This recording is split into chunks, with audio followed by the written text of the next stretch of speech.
Okay, so panipix tong no server information sa Cabal PH and Yali started.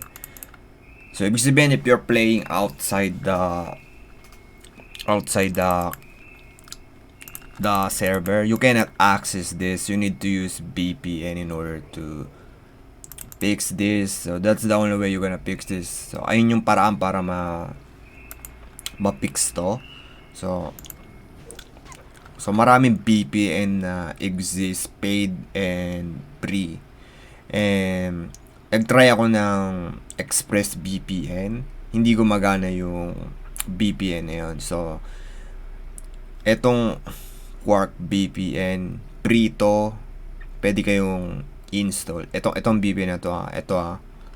Click nyo yan. So free time. Pag dinownload nyo to, ano kayo ng get free time and smart connect. So ko-connect tayo sa VPN, smart connect. So may ads to, and because free nga, di ba? Free. Tapos pipiliin nyo yung server ng Vietnam para ma-access yung game na Cabal PH anyway. So, hindi, kung alam nyo, so, yung IP address na pwede ma-access sa atin ay Vietnam or something like that. So, Vietnam, connect nyo. And may ads na naman. So, close natin to. Connected tayo, di ba? So, close natin muna yung apps. And pasok tayo. Play Park. It's not Play Park, Pay Park yan, di ba? Pay to win. Ayan. So, nandito na tayo, di ba?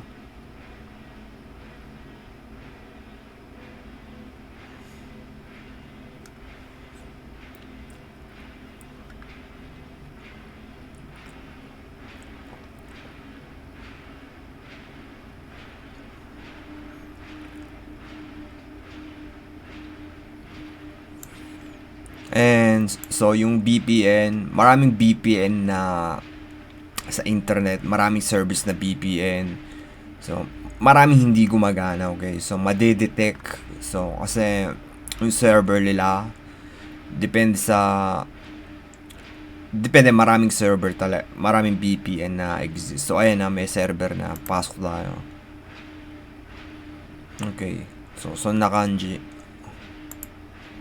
So, ayun para ma-fix nyo. So, gagamit ka ng VPN kung outside kayo na player anyway. So, maraming VPN na paid na hindi gumagana. So, wag nyo nang i-testing. Gumamit muna kayo ng free. And, ayun.